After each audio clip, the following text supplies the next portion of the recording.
Fucking rant o'clock. Here we go. Play the intro, Morg.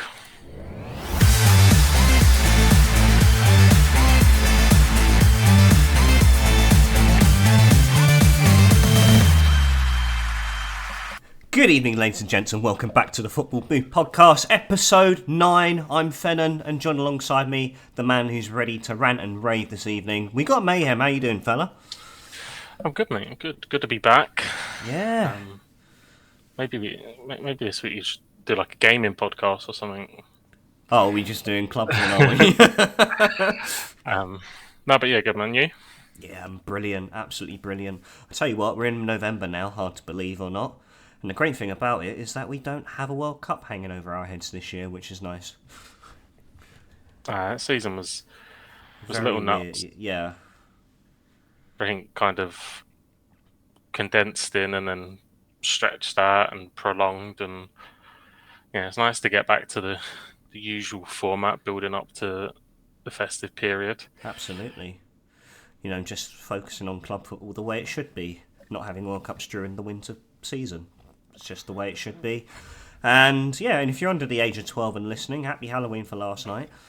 Hope you got plenty of candy and snacks to enjoy.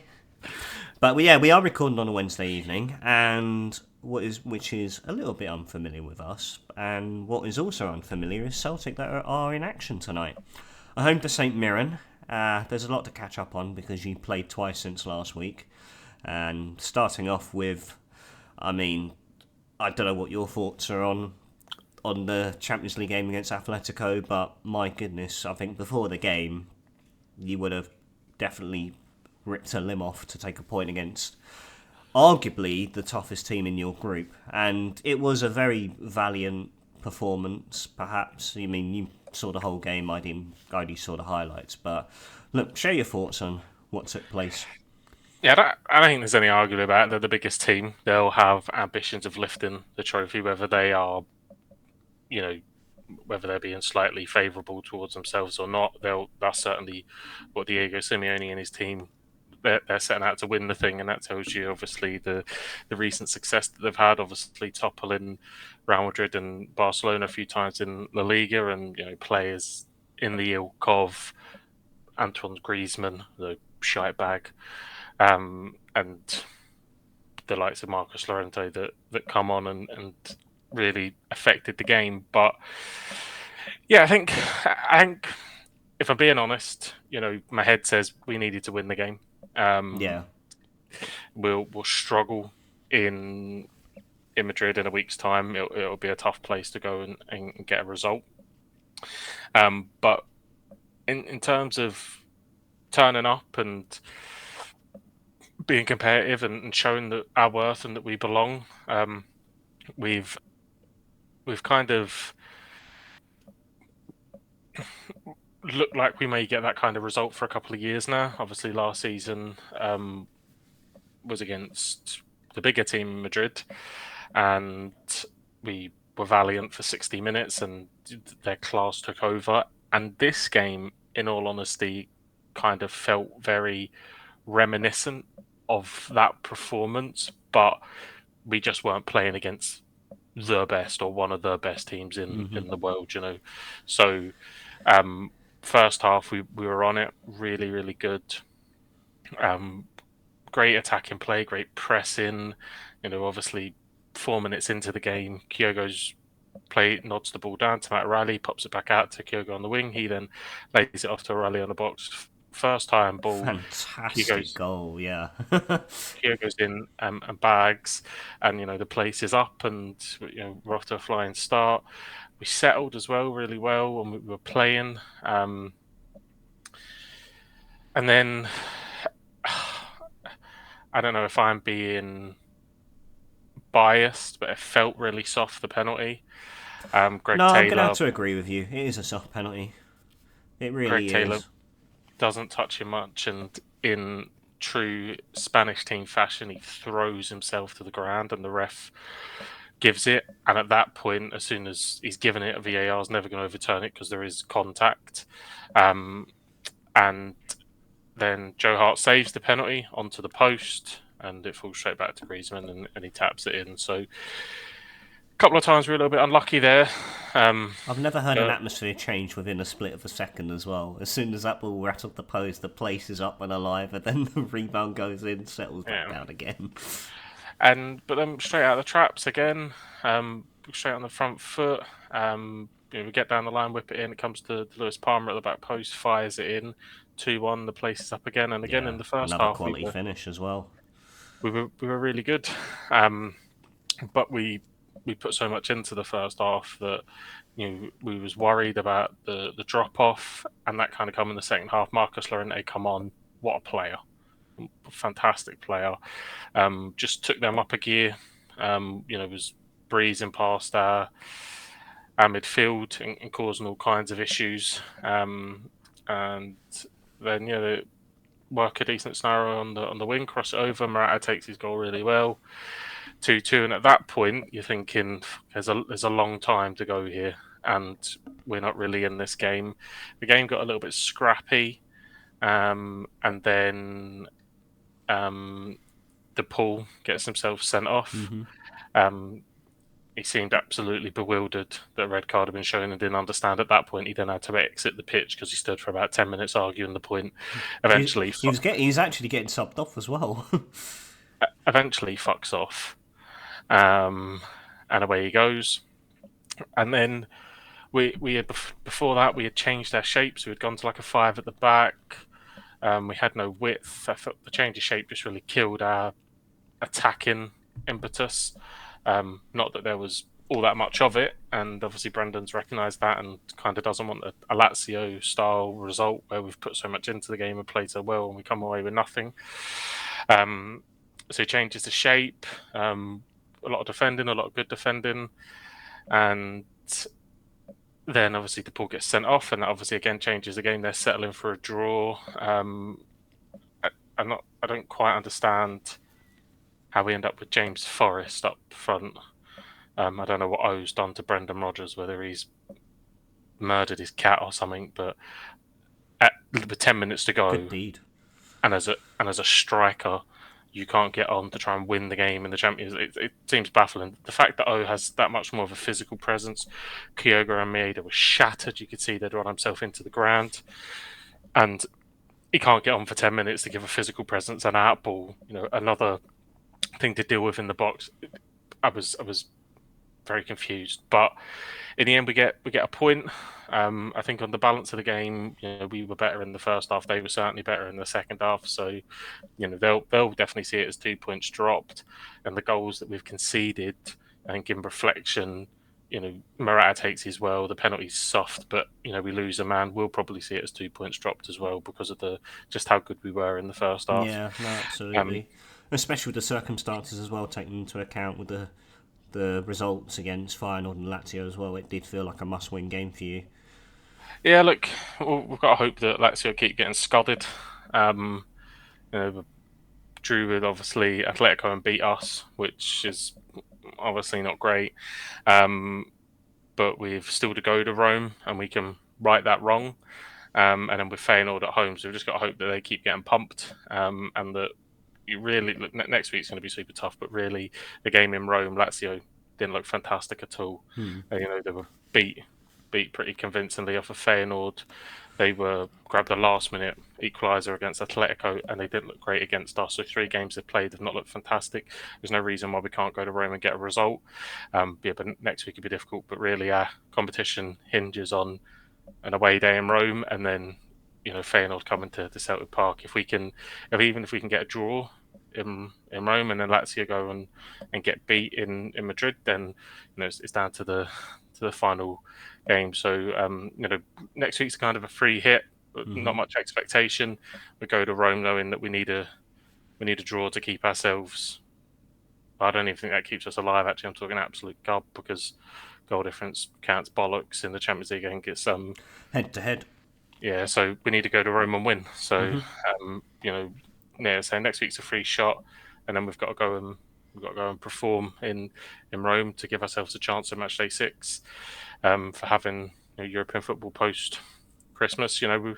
we've got a point, and that means that the other side of Glasgow, they like all their records, don't they? They love that shit, so they're still the worst team in the Champions League. So fuck yous. Um, so if the absolute smallest silver lining is we're not that, so good for them. They can put that up in their trophy room next to their fucking bike.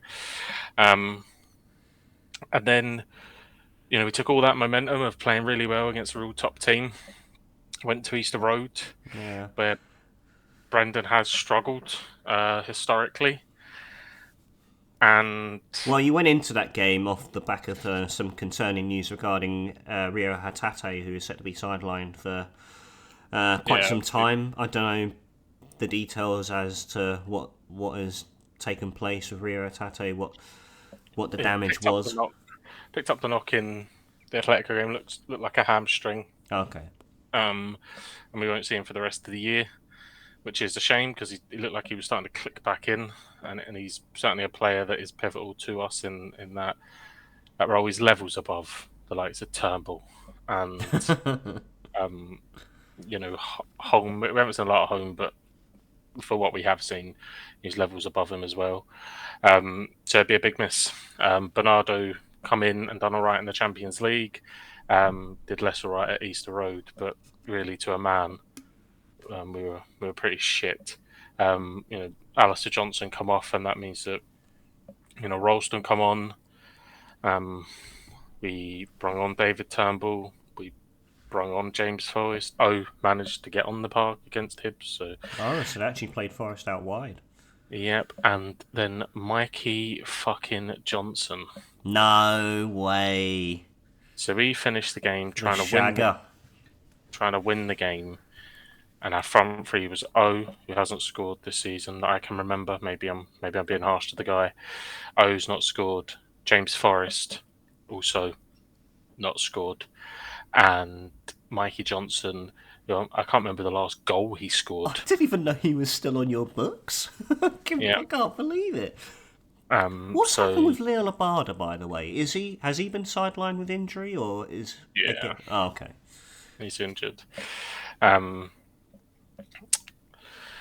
it was it was just a poor performance. And I don't know what it is about Easter Road and Brendan Rodgers, but he can't seem to get over that hoodoo. So we dropped points, which was disappointing. But to break it down, like the the failings of the recruitment and the football club to be going in to a Champions League campaign off the back of a treble and again in a super strong place. And we've been here before and we've sat on our fucking hands and penny pinched and brought nothing in, nothing into this football club. And Brendan Rodgers left before because we weren't making the purchases and making the plays that he wanted to do. There's absolutely no way that he wanted Yang, who doesn't look like he's it. Palmer looks okay. He didn't have his best game against Hibs, but in the other games he's looked like, all right. Yeah, it looked like he'd been improving week by week prior Bernardo, to the Hibs game. Yeah. Bernardo, don't know. We've seen, like I said, he played well in the Champions League game without really contributing anything. He was putting himself about. He done all right, less so in the Hibs game. But really, when we put down our best 11, our absolute best 11 at this present time, Palmer, I think, in my opinion, is the only summer signing that gets in, and that's because we had a vacuum that was left by Jota, and we had to bring something in there. Um, so the recruitment has fallen flat on its face. And you look at the numbers that O'Reilly's putting up and the performances that he's putting in, the assists he's getting in the Champions League, and you worry that He's we next had out the leads on door. Yeah. deadline day trying to absolutely pull the wool over our eyes and take him for 10 million. Not a chance. But you know, what do we do when this comes? Because if the Jota situation is anything to go by, we had a real position here. 25 million from Jota, all the Champions League money. To go out here and again just move so far clear of anyone else in our league domestically that it was a done deal. And again, our board, which we'll talk about a little bit more, shit ass cunts, sat on their hands. Recruitment, like there's only so many times you can go back to the well. You know, you found Rio Hotati, you found Kyogo, like super players. Maeda is a freak in certain ways, the way he can just keep running. Like you found these guys from that Asian market. Well done. But you just can't keep going back. Yang isn't it. Kobayashi isn't it. Awata that plays the odd game looks okay, but you can't get in the team. You've got O again, doesn't really look it. So how many times can you just keep going back and not understanding that? Okay, look, we've basically exhausted this market, but we're back out there again. You know, we're trying to find these players, and it hasn't Yeah, fucking worked. that's We're it. Yeah, plucking Palmer from South America, hoping that he comes good. You know, and I'm not saying that Daniel Podence, who we were linked with, would have come in and lit the fucking league up. Who knows? But you know, there was someone that played in the Premier League, was proven, and we probably could have got over the line if we'd have paid whatever, or had a bit of a more negotiable structure. Nope, he's fucked off to Olympiacos on loan or wherever the fuck he's gone. So there just seems that big failings like Bernardo. There was a bit of noise about him from Benfica, but again, it doesn't. I don't know. We're going back to the same fucking well. We used to do it with City all the time. Oh, we got Roberts or we got Boyata. You know, we got in Cham. Who else can we fucking get? And is Benfica that new thing now, or we got Jota? It just feels like sometimes we run out of fucking ideas, and it's failing. Then we roll into this the absolute shit ass cunts at the boards being around the whole situation with the Green Brigade, and we're rolling into tonight. The fan base is split over obviously all the the off park stuff. The Green Brigade are banned from the stadium, oh and wow, it's got to that yeah, it's got to that point now. apparently it's a safety reason, but it's not. It's just the board again being shit ass cunts and not being brave enough to say we're hypocritical bastards. We wanted you to wave the Ukraine flag, but don't you dare wave the Palestinian flag. So just absolute shit asses. So they've been banned on a safety thing. The fan base is mega split, and we're going into a big game here, and we're fucking starting James Forrest. Yeah. Well, you said before we came on that you didn't seem confident going into this game, and in a game where you are looking to bounce back from that stalemate against Hibs at Easter Road, and from what you're telling me and what we've read from the lineups, it doesn't look convincing. St Mirren have been fantastically resolute. They have been over the last season and into this season. They're going to defend in their low block. They're going to spring. They're going to be physical. Cameron Carter-Vickers isn't in the team. I don't know if he's being rested or what the situation is. So Nat Phillips is coming in.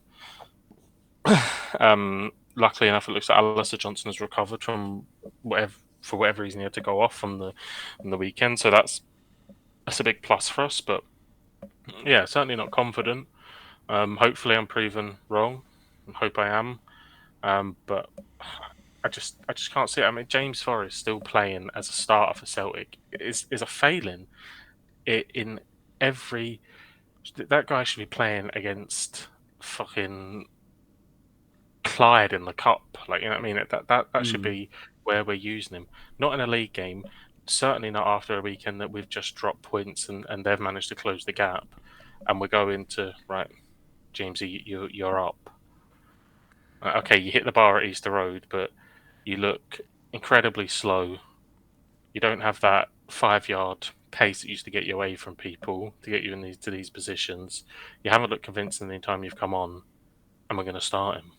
This is it. And Baffling. like you said, but going back to the recruitment at the moment, where you've sold big stars and Jota and cooped a lot of money from, especially that Jota deal to stand out, and the board have gone in and explored the same market that Ange did when he was at Celtic, and have only managed to recruit squad rotation quality.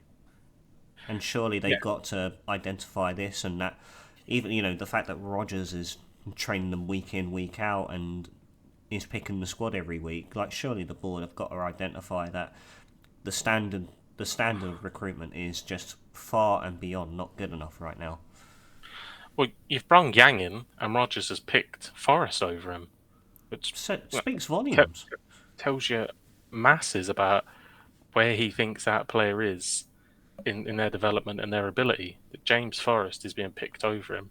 Yang didn't get on the pitch again, so Mikey fucking Johnson, Yeah. right, was put on before.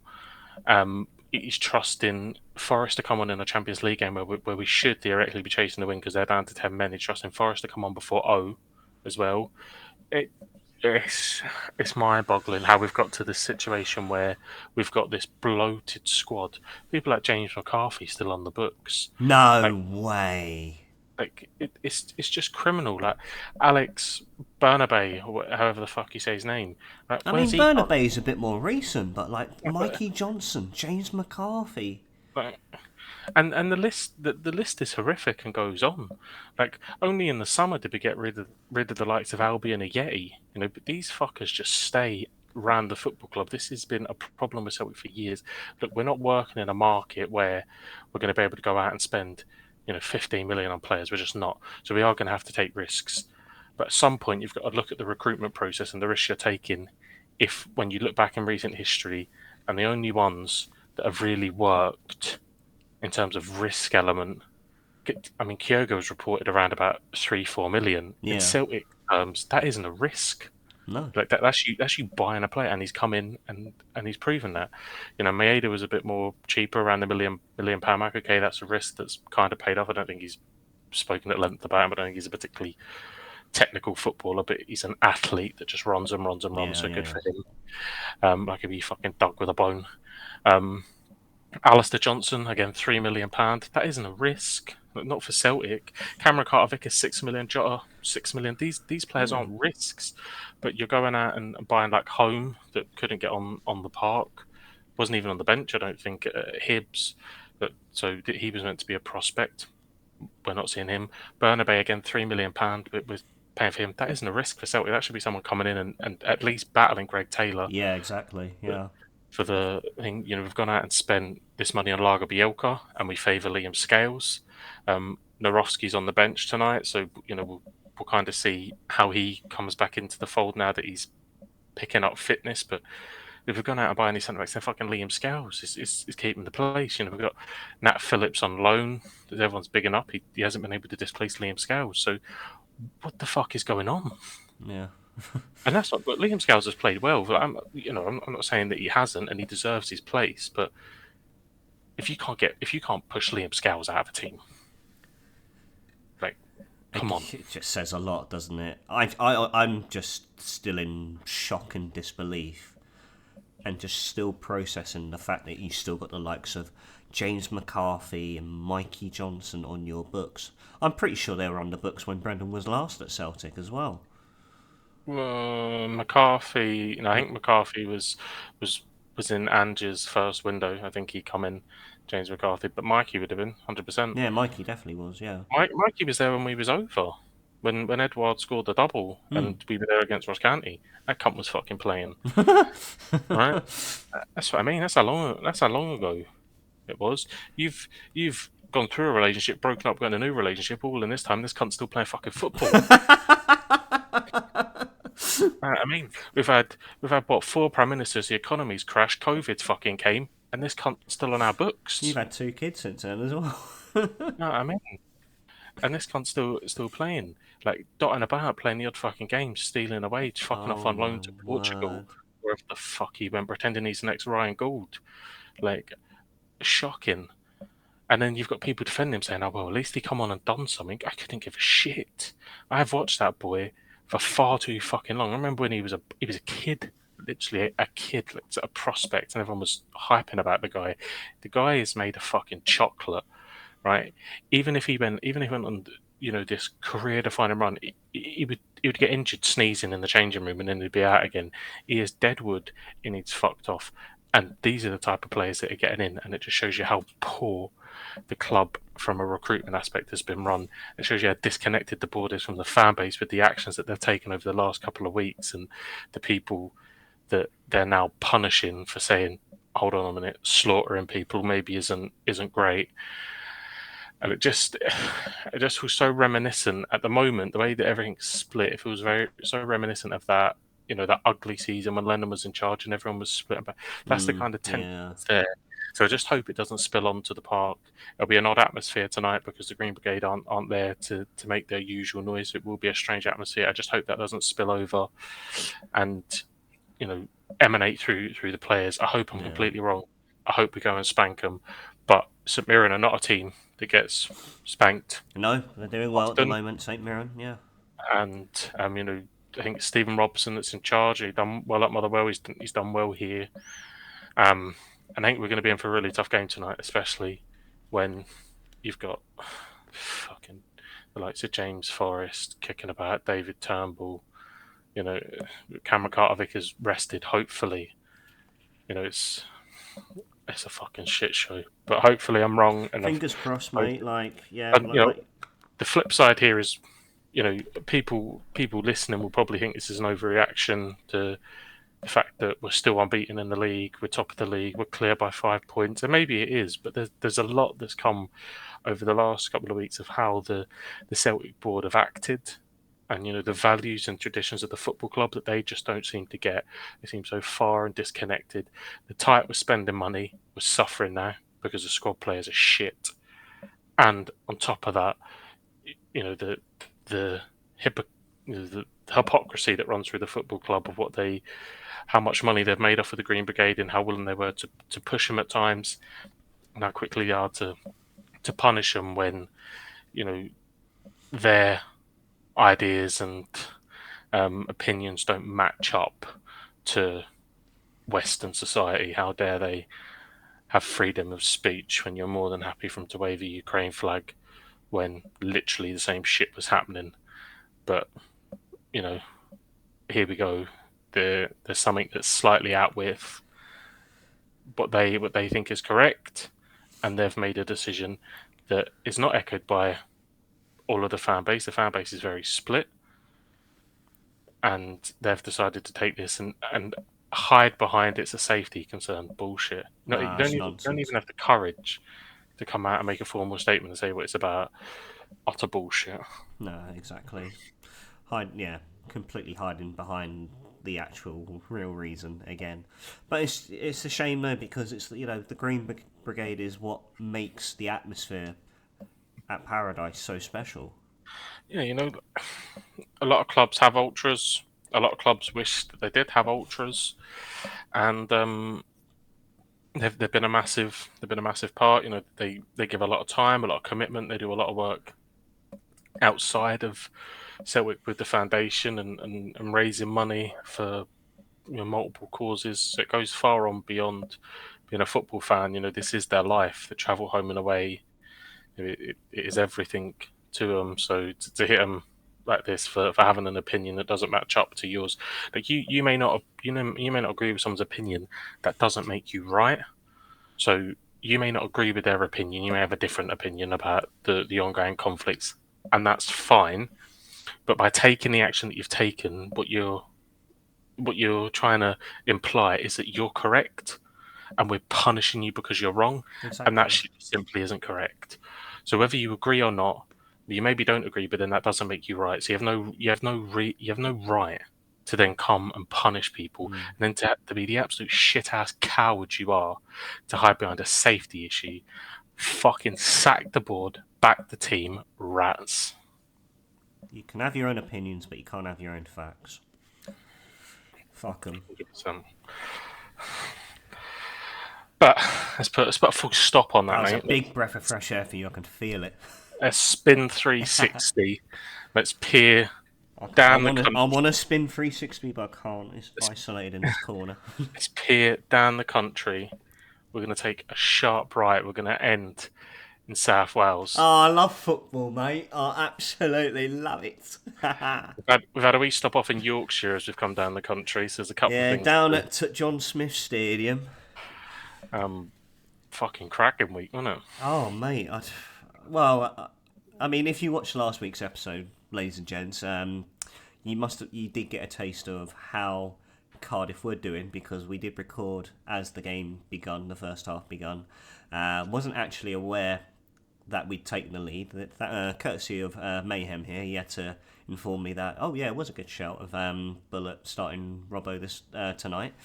And yeah, he put us 1-0 up within 90 seconds. Tidy little finish. Oh, it was a very tidy finish indeed. May have taken a slight deflection, but we don't need to worry about that. Yeah. And then for the rest of that episode, you may have thought I had a bit of a tick. I don't. I may have sounded like Pete Bennett from Big Brother when Gutas scored that second goal. Wow, what a goal! Wow. So we went 2-0 up, and then of course we had finished by around half time just before. And that was when Yaku Meite put us 3-0 up.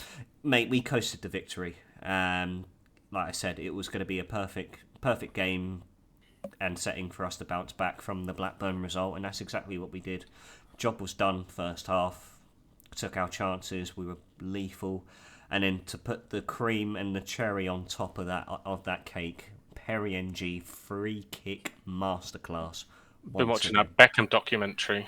Oh no, I still haven't seen that yet. I have to. But fucking Perry and G's been watching. But Perry and G definitely needs his own. Yeah, exactly. Like he's just. Yeah, unbelievable. And then of course Huddersfield, we took our foot off the gas for the remainder of the game, and they hit the crossbar. They had their chances. Jack Anick made a good string of saves towards the end, and ultimately it was a very strong attacking and defending performance. 10 out of 10. Honestly, couldn't fault the players whatsoever. I'm just glad that Errol Bullitt acted on the fact that we lacked so much creativity in that Blackburn game, where Ogbo on his own up front is just completely isolated and a lost cause, because our only outlet from that sense is then probably like Josh Bowler and Carlin Grant. Carlin Grant blows hot and cold. You either get him in the game or you don't. Josh Bowler is a real game changer when he's 100% fit. But Ugbo always needs that player behind him. He needs like a Robbo, he needs a Colwill, he needs someone to sit in behind to support him going forward, to allow him to open up space and make those runs, because he's got a really good attacking instinct on him. But if he lacks that creativity, he's just completely isolated, and he's, and it's the Championship as well. So it's a very, it's a physical league. He's 5'9", isn't really built, he isn't overly quick, but he's got a good eye for goal. But then going into the weekend in the seven-side derby against Bristol, again, a team that had been performing fairly well leading up to that game. And, yeah, a few nervy spells throughout the game. Bristol obviously didn't make it easy for us. They never were. They packed out the away end. They came in numbers and definitely gave the hosts a bit of a back and forth in the chance, which was great to see. You love to see it in a derby anyway. But again, Perry and G stepping up to the plate again, heads home, breaks the deadlock, and that was in fact his 12th career goal as a player, and he scored 3 of those this season so far. So my hat's off to Perry and G.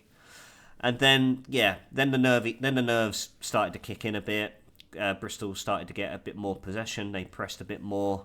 Again, took a few good number of saves from Jack Anick to keep us in it, and then going into the the final latter stages of the game, Ruben Colwill. Honestly, if Ruben Colwill's goal was something to be summed up with, it's his potential. I mean, absolutely out of this world.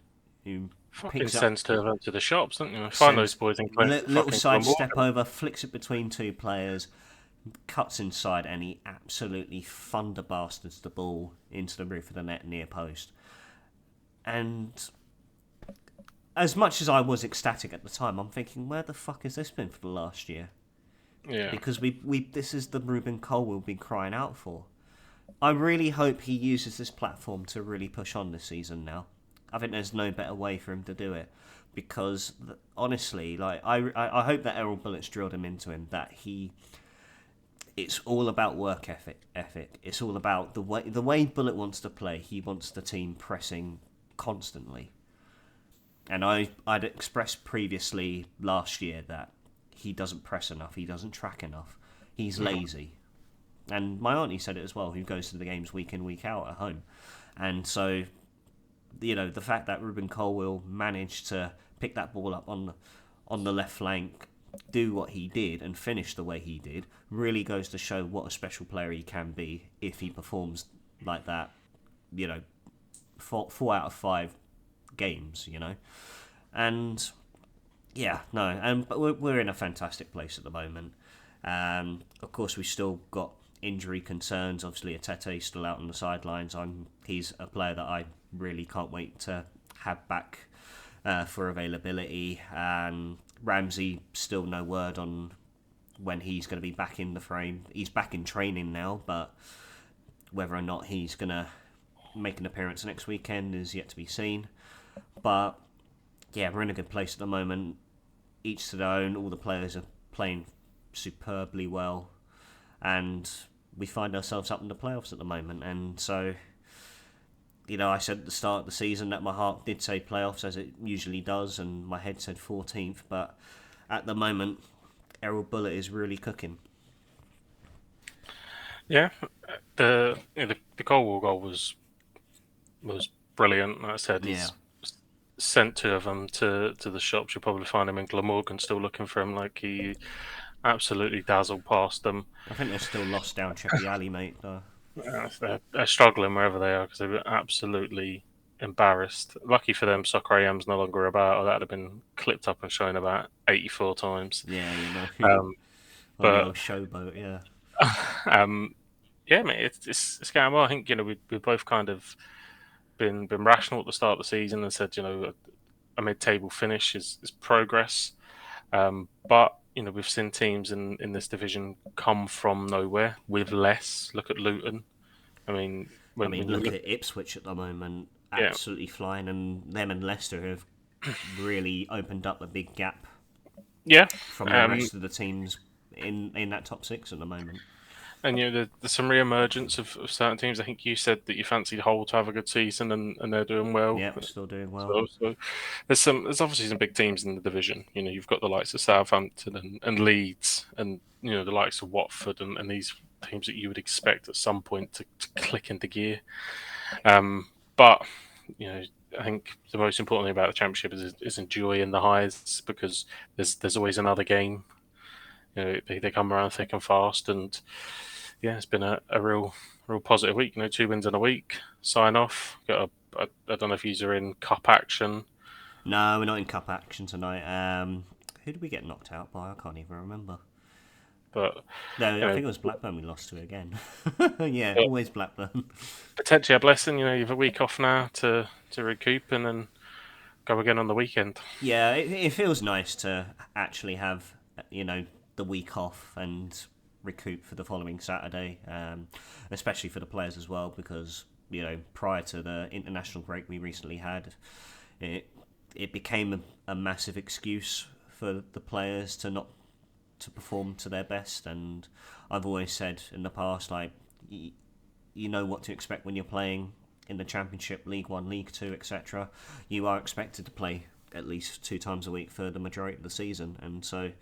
But when you do have that gap where you do have a week to, just recover and just recollect everything, it's always good to have. And we take the games as we come. We go away to Stoke next Saturday, another tough game, never an easy place to go to. Another team that I felt have been dangling around the Championship for a very long time now, but they're a team that always seems to. Again, when the highs are high, but when the lows, they're pretty shit for Stoke, and they always find themselves in and around the bottom half of the table come towards the end of the season. So, but I still think we take it a week at a time. We try not to get too into that headspace of like, oh, maybe, just maybe we'll do it this season. But nah, I'm enjoying it at the moment. There's a good buzz around the club. It's nice to not have to come onto this platform and complain about the board. Like, I know you've had it just now, but It's been a massive agenda for Cardiff fans where the fan base is fragmented, the owners are detached in a sense from the fans, the culture, the recruitment. Like I completely relate with you, mate, and it's never a good place to be. And you take the highs when they come. Mhm. And yeah, no, we're in a really really good place right now, and long may it continue. Very good. Well, that was far more positive notes. It was, and it was very brief as well. Usually there's a longer segment for Cardiff, but it was your turn this week. But yeah, we'll rotate over to the old Premier League, and there was a Manchester derby that took place. The only thing is with this derby, only one team shows up, and that proved to be the case yet again. And like Yeah, I can't even remember the name of the commentator who said like do you put Man City as favourites going into the Manchester derby? Sir Alex famously replied, "Not in my lifetime. Now it's every time," and it damn well is every fucking time. yeah. It's it's that way, isn't it? It Um, is. to be honest, I didn't see any of it. Because I honestly believed it was a foregone conclusion, which it turned out to be. Um, the highlights that I've seen, um, I think the penalty is. I don't think it's a pen. Um, and then, but on the flip side, they should have had a penalty in the second half. And Mm. Harry Maguire, thinks he's playing in France in a semi-final of a Rugby World Cup, and he's literally dragging Haaland to the ground. How Rodri's is a penalty when McTominay's kind of just touched him and he's thrown himself down, and how Haaland's isn't when Yeah. Maguire is literally right around him. I've no clue. The consistency is what we've have been asking for over and time again from all refs up and down the country, and again inconsistent. Apart from that, I think United's best player was Onana. It looked like he made some real clever stops. Um, It looked like a. I don't know if there was something mental or whatever's happened in the build-up, but it looked personal for Haaland.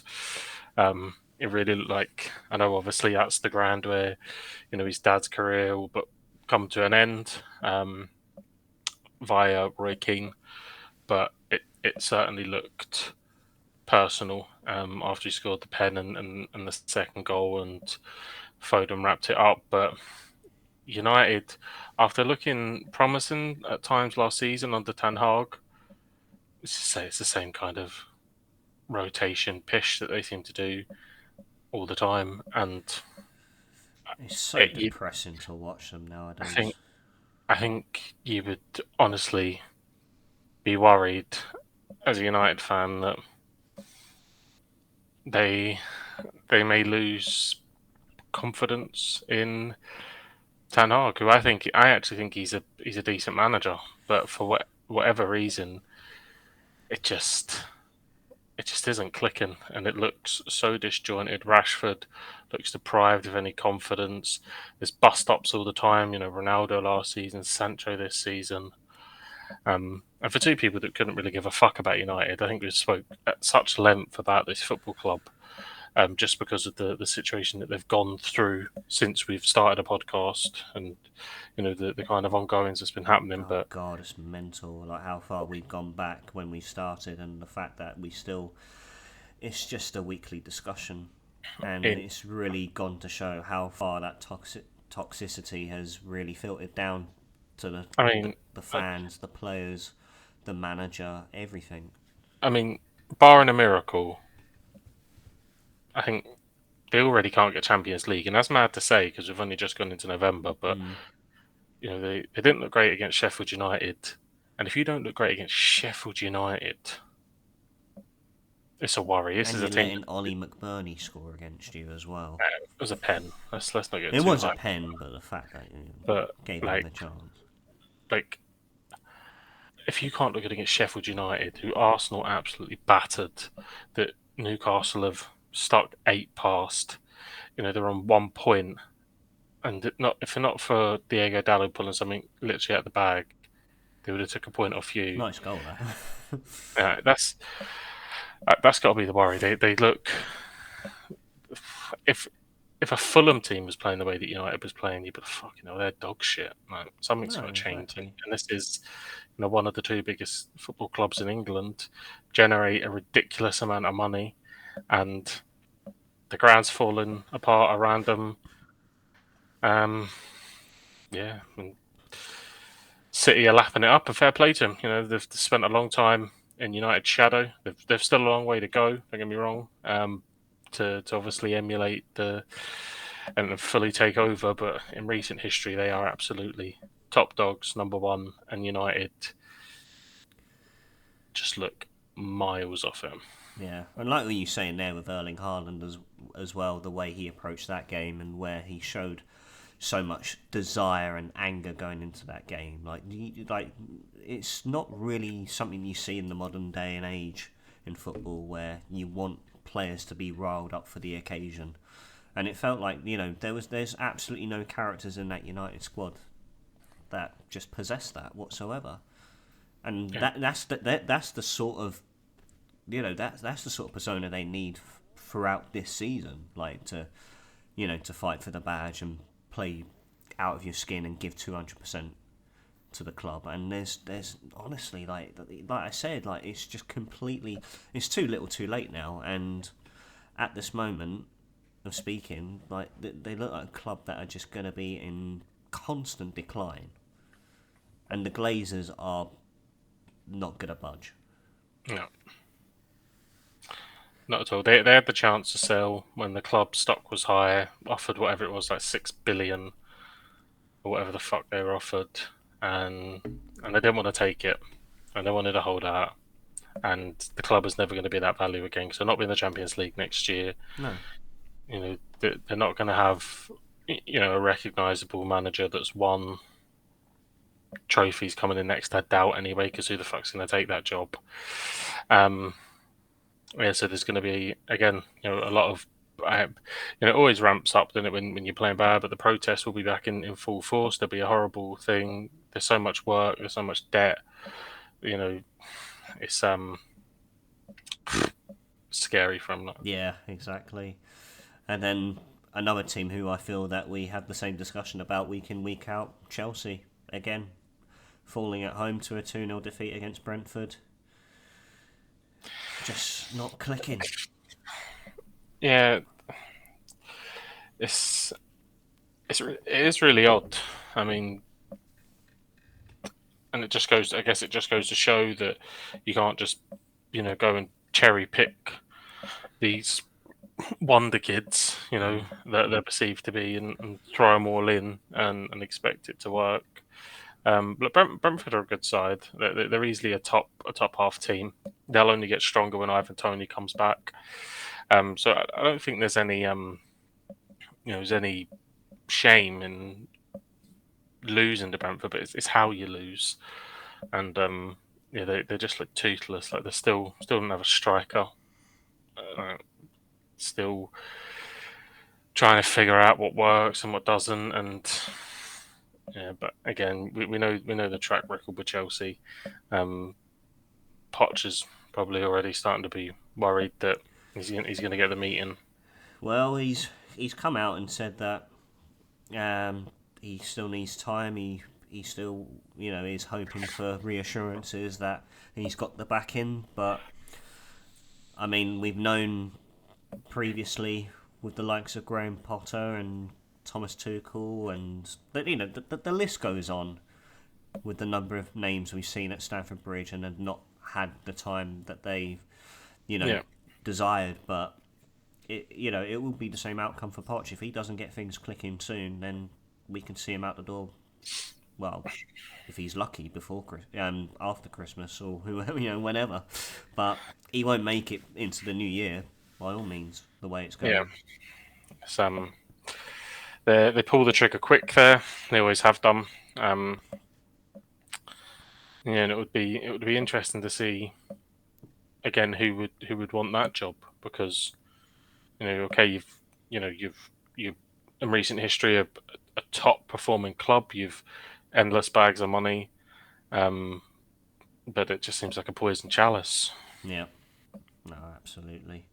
So no, whether he gets given the time or not, I mean, it all comes down to if he can manage to overturn the results that Chelsea have had as of late, and because he has, like even with all these wonder kids that he's got at his disposal, like this, he's still got to utilise whatever experience he's got on the books with the likes of with Thiago Silva there, who is a leader in that team, and then whoever else they've got that are not around the early 20s.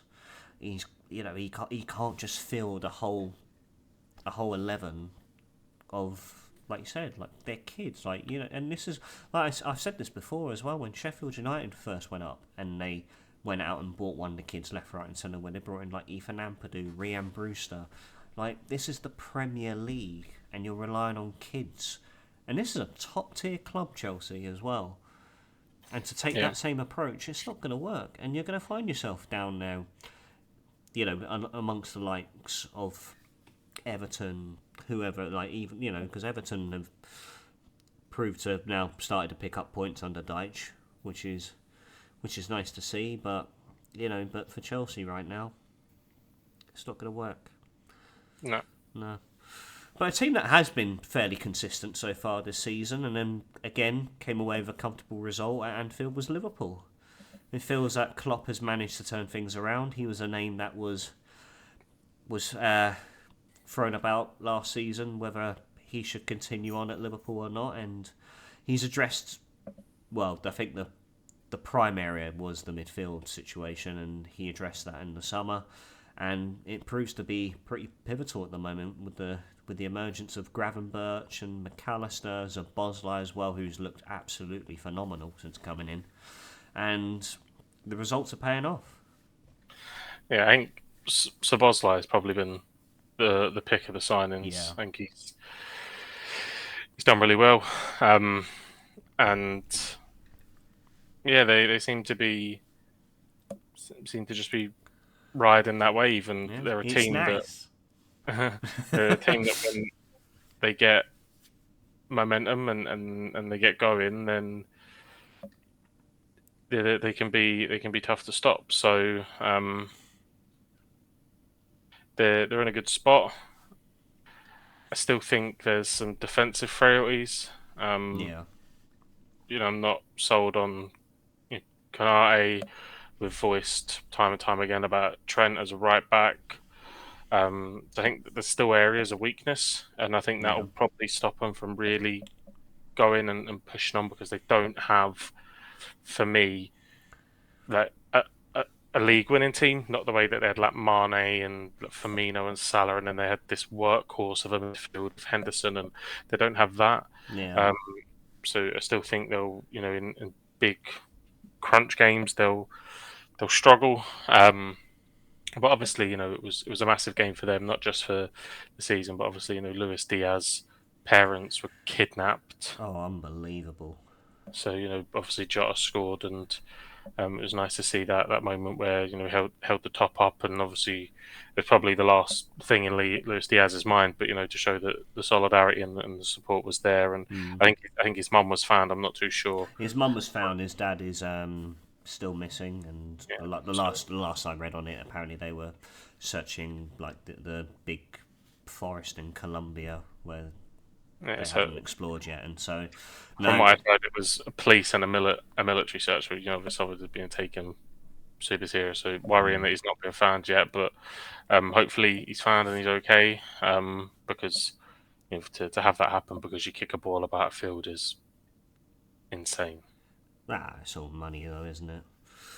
That's the whole agenda behind it is just purely for the Hmm. finances, and so yeah, no, honestly, yeah, we, like yeah, I'm with you as well. I hope he's found safely and is returned home, and Luis Diaz can continue to kick on this season. And then Arsenal as well, a 5-0 victory this weekend, another Yeah, huge result, and it's really proving to be an interesting title race as the way things stand at the moment between Spurs, Arsenal, Liverpool, and City. Yeah, something has eventually got to give, um, and there'll be some big matches when they come head to head. Spurs obviously got it's still a big game. They're playing Chelsea in the weekend, a big London derby.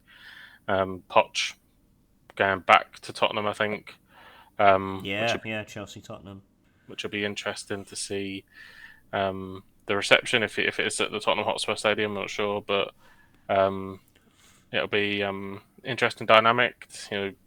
Spurs have been flying. Son's been brilliant. Madison's been in great form, and they've been a breath of fresh air to the Premier League. Completely deserved of their position. But if they want to be in the upper echelon and they want to challenge for whatever they end up challenging for the season, these kind of games when a team is in turmoil and can't seem to get that momentum shift going, these are games that Spurs historically struggling.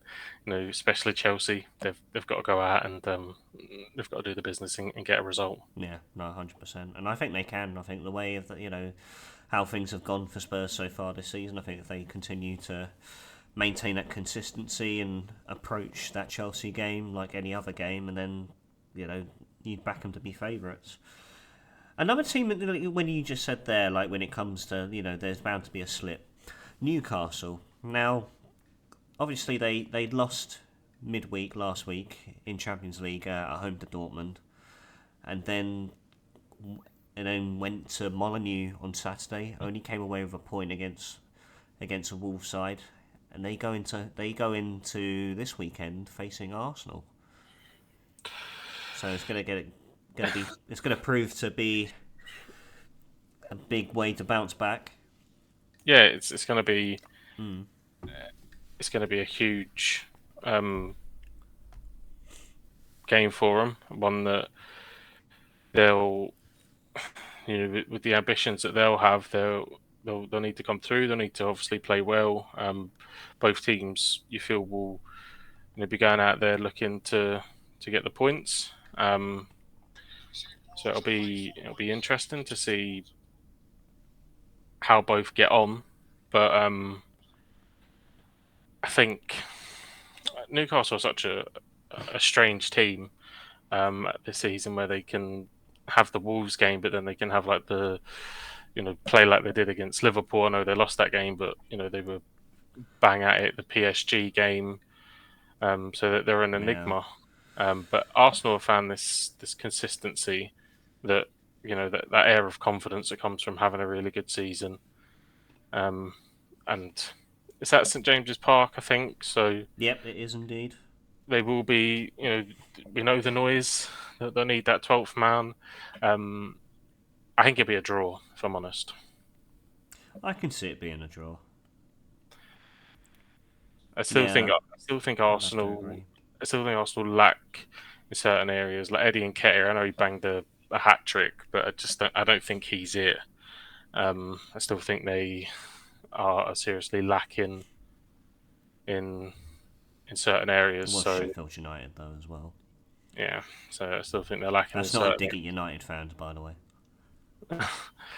So yeah, I think a draw, and then that opens everything up again. If other teams can get decent results, then it'll kind of chops and changes. But I think Newcastle are on that steady progression, and Yeah.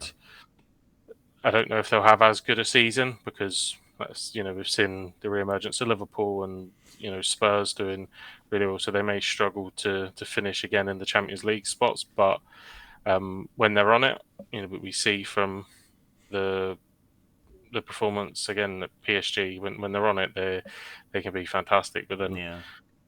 they still have that Wolves game. That Wolves game was obviously coming off the back of the Well, the it's all Champions League the as well. yeah the Champions League, and then of course you had all the Tonali saga overshadowing the club as well. So I don't know if that may have taken effect Has he in been banned? essence. I haven't seen it yet. I I don't. Well, I know he wasn't available for selection for the Wolves game, so I'm pretty sure like it's on the brink of being official.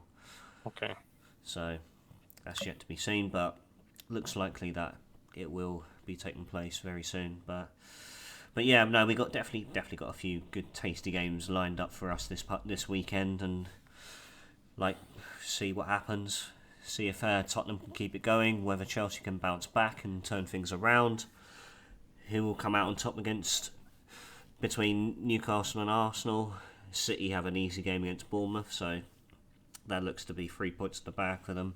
And then I love the team that you compared to United earlier was Fulham. Fulham United is the early kickoff on Saturday. Is it at Craven Cottage? It's at Craven Cottage. Fucking, we're one down to St Mirren, man. I fucking told you this shit. Oh shit! Oh I fucking told you this bollocks. Oh fuck. Well, I think it's about that time we start to wrap things up before we miss any. I mean, at this rate, I don't even know if you want to watch the rest of the game or not. Probably an early night. Fucking rank rotten. Well, look, mate, I really hope Celtic do bounce back tonight, and next week we have some more positive thoughts on Celtic, and hope for the best for mate. But look, mate, we're going to finish it there. Thank you for joining me this evening. Pleasure as always.